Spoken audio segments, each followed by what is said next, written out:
നമ്മുടെ ആത്മാവിനെ പ്രാർത്ഥിക്കുമ്പോൾ നിങ്ങൾ എന്ത് ചെയ്താൽ മതി? യാക്കോബ് 19:20 വാക്യത്തിൽ പറയുന്ന പോലെ ഒരു പാവീനെ നിങ്ങൾ കൊണ്ടുവന്നാൽ മതി. നിങ്ങളെ അനേകം പാപങ്ങൾ നിങ്ങൾ ദൈവം അവിടെ മാപ്പ് തന്നായിരിക്കും, കൂടുതൽ കൊണ്ടുവരും. അതുകൊണ്ടാണ് ഈ കൗൺസിലേഴ്സിനൊക്കെ വേഗം വേഗം കർത്താവിലോട്ട് വരുന്നത്. കൗൺസിലിംഗ് ചെയ്യുമ്പോൾ എന്താണ് സംഭവിക്കുന്നത്? അനേകരെ കർത്താവിലോട്ട് കൊണ്ടുവരികയാണ്. അതാണ് ഈ ഇസെക്കിയേൽ 34:16 വാക്യത്തിൽ പറയുന്നത്. അതൊന്ന് വായിച്ചാൽ കൊള്ളായിരുന്നു. നിങ്ങളെല്ലാം ദൈവം ഉയർത്തുന്ന പരിപൂർണ്ണ വിശ്വസ്ത. നഷ്ടപ്പെട്ടതിനെ ഞാൻ അന്വേഷിക്കും, വഴിതെറ്റി പോയതിനെ ഞാൻ തിരികെ കൊണ്ടുവരും, മുറിവേറ്റതിനെ ഞാൻ വെച്ചുകെട്ടും, ബലഹീനമായതിനെ ഞാൻ ശക്തിപ്പെടുത്തും, കൊഴുത്തതിനെയും ശക്തിയുള്ളതിനെയും ഞാൻ സംരക്ഷിക്കും, നീതിപൂർവ്വം ഞാൻ അവയെ പോറ്റും. കണ്ടോ, എല്ലാവർക്കും കൊടുക്കാൻ സാധിക്കും. നിങ്ങൾ നല്ല വിഭവം വരെ കൊടുക്കും. യെശയ്യാ പ്രവാചകൻ 58 10-12 വരെ അതിനകത്ത് പറഞ്ഞിരിക്കുന്ന പോലെ വിഭവ സമൃദ്ധമായി നിങ്ങൾ അവർക്ക് കൊടുക്കുക. വചനം, നിങ്ങൾ ഏത് വചനം നാം കൊടുക്കുന്നു അതെല്ലാം ജയിച്ചിരിക്കും. ഏത് വചനം നമ്മൾ പറഞ്ഞു ഈ ഇരിക്കാൻ സ്വീകരിക്കലല്ലോ. കാരണം എന്തുകൊണ്ടാണ്? വേറെ ആളുണ്ടല്ലോ. ആരാ? അവൻ ഇതെന്നും പറഞ്ഞല്ലോ നടക്കുന്നത്.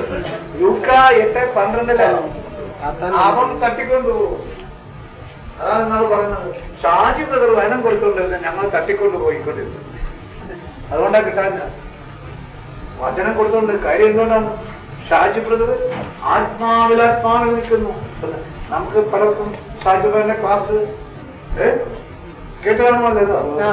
അവരെല്ലാം ദൈവക്കാവും, അവരെല്ലാം ഭാഗ്യവാന്മാരാണ്. ദൈവം ഇത് നിങ്ങൾക്ക് വേണ്ടിയാണ് ഷാജി ബ്രദർ പോയത്. നിങ്ങളെല്ലാം ആ കൂടിയവരെല്ലാം അനുഗ്രഹപ്പെടും. അവരെല്ലാം ഒരു കാലത്ത് ലോകത്തിലെ ഏറ്റവും ശക്തന്മാരായിരിക്കും. ഒരാൾക്കവിടെ മുന്നിൽക്കാൻ സാധ്യമല്ല. നിൽക്കാൻ സാധിക്കുമോ? അത് കൈ പൊക്കിയാല് കേട്ടോ. പുറപ്പാട് 17 14 വനത്തില് മോസസ് കൈപൊക്കിക്കൊണ്ടുവന്നപ്പോ അവിടെ കൈപൊക്കിക്കൊണ്ടുവന്നാലോ എല്ലാം വിജയിക്കും. പുരുഷന്മാരുടെ കരങ്ങള് പവിത്രമായിരിക്കട്ടെ. അറിയാൻ സൗകര്യം കേട്ടോ. 1 തിമോത്തി എത്രയില്ല? 1 തിമോത്തി 2:8 പുരുഷന്മാരുടെ കരങ്ങളെല്ലാം പവിത്രങ്ങളാണ് ഇഷ്ടപോലെ. അത് നമ്മൾ അനുഭവിക്കാത്തത് കൈ പൊങ്ങിയല്ലേ? പൊക്കണമെന്ന് പറയാൻ തോന്നുക. ഒന്നില്ല. പ്രഭാഷകൻ 15 9 പറഞ്ഞു ഭാവികൾ ഒരിക്കലും കൈവക്കല്ല. അർഹിച്ചോണ്ടല്ല. എത്രയാണ് കൈവക്കണം? പൊങ്ങാൻ സാധിക്കുമോ? സാധിക്കില്ല. അതുകൊണ്ടാണ് തിന്മ പ്രവർത്തിക്കുന്നവരാരും ഈശ്വരൻ വരുമോ? പ്രാർത്ഥനക്ക് വരുമോ? ഇല്ല. യോഹന്നാൻ 3:20 ഞാൻ ഒരിക്കൽ ഈ വചനം ഒരു സഹോദരിക്ക് കൊടുത്തിട്ട് പിന്നെ സഹോദരി പോയി എന്നേക്കുമായിട്ട് പോയിക്കോ. കണ്ടോ? അതായത് ആ സമയത്ത് എന്നെ വചനം പഠിപ്പിക്കാൻ വന്നപ്പോ സഹോദരി വന്നത് എങ്ങനെയാന്ന് വെച്ചാൽ ഈ സ്ത്രീ വെക്കുക മനസ്സിലായോ? അതിൽ വരുമ്പോ എങ്ങനെയാണ് വരണത്? എങ്ങനെയായിരുന്നു? ഹൈ ഹീലിട്ട് പ്രഭാഷകൻ 19 29-30 വാക്യത്തിലൊന്ന് വായിച്ചാൽ കൊള്ളായിരുന്നു. ഒരാൾ എങ്ങനെ അറിയും? വചനം തന്നെ വായിരുന്നു. നിങ്ങൾ പറഞ്ഞ ശരിയായില്ല. അല്ലെങ്കിൽ പറയാൻ ഉണ്ടാക്കി ബാഹ്യഭാവം നോക്കിയാണ് മനുഷ്യനെ അറിയുന്നത്. ബുദ്ധിമാനെ മുഖം കണ്ടാൽ അറിയാം. വേഷം, ചിരി, നടപ്പ് ഇവ മനുഷ്യന്റെ സത്വം വെളിപ്പെടുത്തുന്നു. മതിയായോ? വേഷം, ചിരി, നടപ്പ് ഇവ മനുഷ്യൻ. അപ്പൊ ഇയാൾ ഇവാഞ്ചലിസേഷൻ വന്നാലോ അവിടെ എന്താ പ്രവർത്തിക്കണം അറിയാമോ? മത്തായി 18:6-9 വരെയുള്ളതാണ്. ഈ പുള്ളിക്കാരത്തെ കെട്ടി എവിടെ കൊണ്ടുപോകണം? കടല് കെട്ടി താത്തണം. പ്രേരണ ആർക്കെങ്കിലും ഉണ്ടാക്കാൻ ഈശ്വരനെ കൊടുക്കാൻ വരുന്നതാണോ? പ്രേരണ.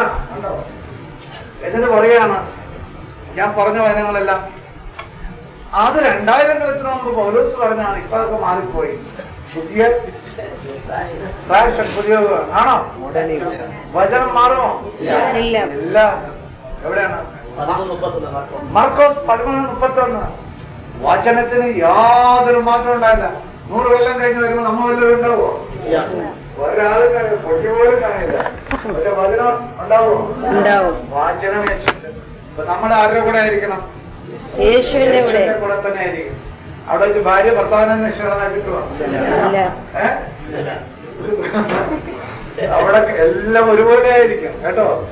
അതാണ് മർക്കോസ് 12 20-26 ഇവിടെ കിടന്നാൽ ഭാര്യ ഭർത്താവ് തമ്മിൽ തല്ലുപിടുത്തോ കാശിന്റെ കണക്കുറച്ചിലും ഇത് ചോദ്യമോ മാർക്കോ ചെയ്തോ യഥാർത്ഥത്തിൽ സഹോദരികളോ നെടുക്കപ്പെട്ട് വന്ന ഭർത്താക്കന്മാരെല്ലാം മാനസാന്തരപ്പെടും.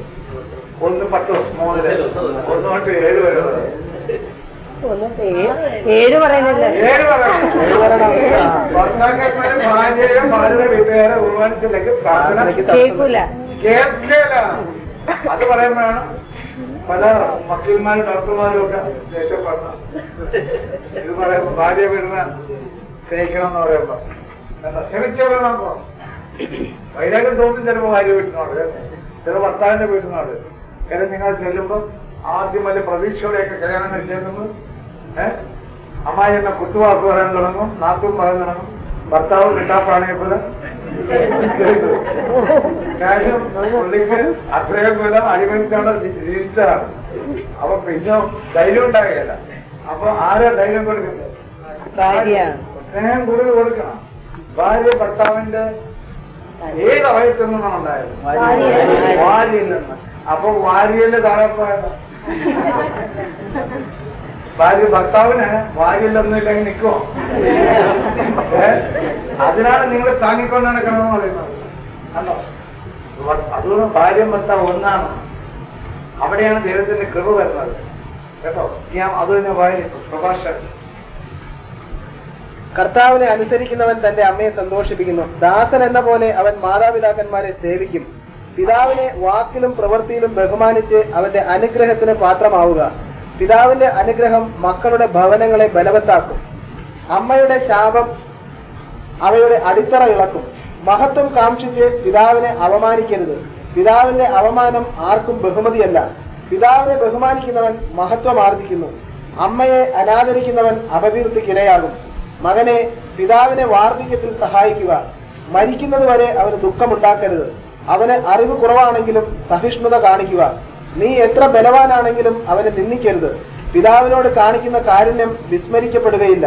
പാപങ്ങളുടെ കടം വീഴുന്നതിന് അത് ഉപകരിക്കും. പാപങ്ങളിലെ കടം വീഴുന്നതിന് അത് ഉപകരിക്കും. പാപങ്ങളെല്ലാം പോയില്ലേ? സകല പാപങ്ങളും പോയി. പിതാവിനെ ബഹുമാനിച്ചിട്ട് എന്ത് തന്നെയാണെങ്കിലും ശരി, മദ്യപാനിയാണെങ്കിലും വ്യഭിചാരിയാണെങ്കിലും എല്ലാം നശിപ്പിച്ചു കളഞ്ഞാണെങ്കിലും റോഡിൽ അങ്ങനെ ബഹുമാനിച്ച് സ്റ്റേജേക്കണം. നമ്മുടെ ഇവിടെ നടക്കണ എങ്ങനെയാണ്? നേരെ വിപരീതമാണ്. കണ്ടോ?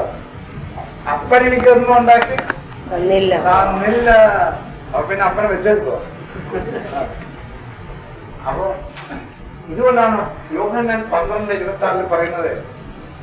ആ വചനത്തിൽ വളരെ അർത്ഥമുള്ളൊരു വചനമാണ്. എന്നെ ശുശ്രൂഷിക്കാൻ ആഗ്രഹിക്കുന്നവൻ എന്നെ അനുഗമിക്കട്ടെ. അപ്പോൾ ഞാൻ ആയിരിക്കുന്നിടത്ത് എന്റെ ശുശ്രൂഷകനുമായിരിക്കും. എന്നെ ശുശ്രൂഷിക്കുന്നവനെ പിതാവ് ബഹുമാനിക്കും. കണ്ടോ? പിതാവ് ബഹുമാനം ആ എളിമയാണ്. അപ്പനെ സ്നേഹിക്കുമ്പോ, അപ്പനെ ബഹുമാനിക്കുമ്പോ എളിമ. അപ്പൊ നമ്മളെല്ലാം മരിച്ചു പോയിട്ടുണ്ടെങ്കിൽ അപ്പനൊക്കെ എന്ത് ചെയ്യണം? അവർക്ക് വേണ്ടി പ്രാർത്ഥിക്കണം. അപ്പൊ നമ്മൾ കർത്താവിന്റെ ശുശ്രൂഷ ചെയ്യുമ്പോൾ കർത്താവ് അവരുടെ കരുണ കാണിക്കും. ദൈവം കാരുണ്യവാനാണ്, ഭയങ്കരമായിട്ട് കാരുണ്യം കാണിക്കും. നമുക്ക് തന്ന കാരുണ്യം അവർക്കും കൊടുക്കും. കണ്ടോ? ദൈവം ആമോസ് പ്രവാചകൻ 5 4 വർഷം ഒന്ന് വായിച്ചില്ല. അതുകൊണ്ട്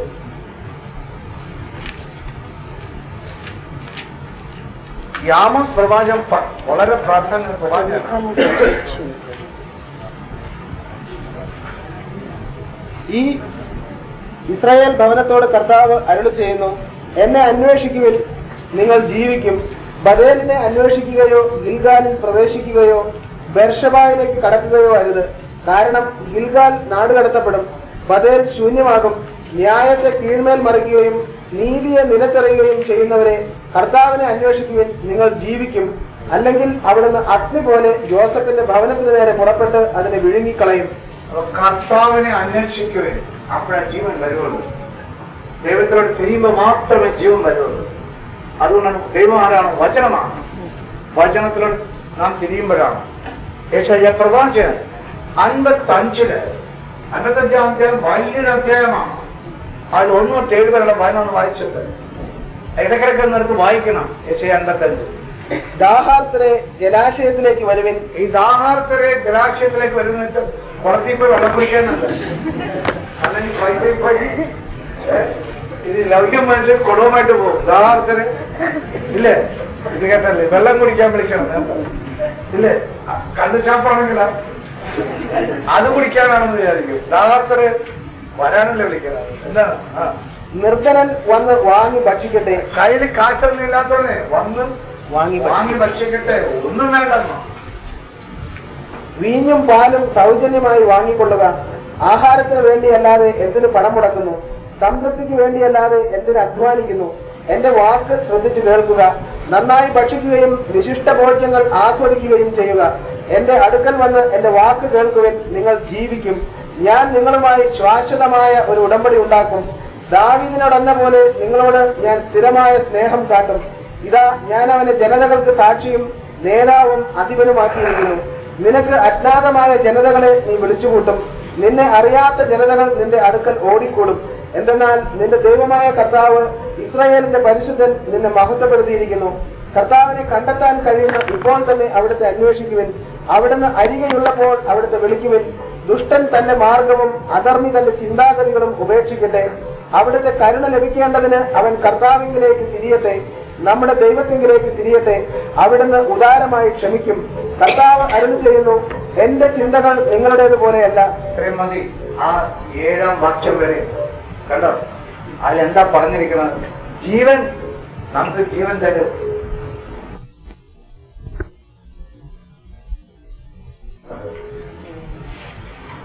യോഗമെല്ലാം കുറിച്ച് 6:63 ആത്മാവാണ് അതെപ്പോഴാണ് ഈശോ പറഞ്ഞതെന്നറിയാമോ?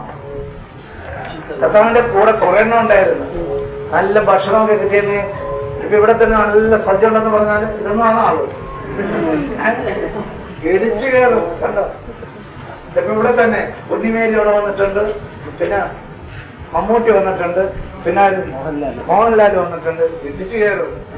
അവരിതിന്നാ നിങ്ങൾ വചനം കേൾക്കില്ല, വിചാരിച്ച് വചനമായിട്ട് പോകും. കണ്ടോ? ഇതാണ് ആത്മീയ ആ കണ്ടോ? ഞാൻ എല്ലാം ധ്യാനം ഉദ്ഘാടനം ചെയ്യും.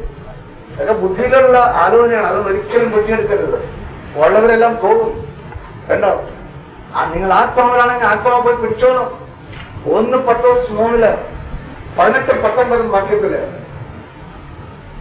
അതൊന്ന് വായിച്ചാൽ നല്ലതാണ്. കാരണം ആത്മീയ രഹസ്യങ്ങളോട് നമ്മൾ കടക്കണം. ഈശോ പറഞ്ഞത് തന്നെ. എന്തുകൊണ്ടെന്നാൽ ക്രിസ്തു തന്നെയും പാപങ്ങൾക്ക് വേണ്ടി ഒരിക്കൽ മരിച്ചു. അത് നീതിരഹിതർക്ക് വേണ്ടിയുള്ള നീതിമാന്റെ മരണമായിരുന്നു. ശരീരത്തിൽ മരിച്ച് ആത്മാവിൽ ജീവൻ പ്രാപിച്ചുകൊണ്ട് നിങ്ങളെ ദൈവസന്നിധിയിൽ എത്തിക്കുന്നതിന് വേണ്ടിയായിരുന്നു അത്. ആത്മാവോട് കൂടെ ചെന്ന് അവൻ ബന്ധനസ്ഥരായ ആത്മാക്കളോട് സുവിശേഷം പ്രസംഗിച്ചു.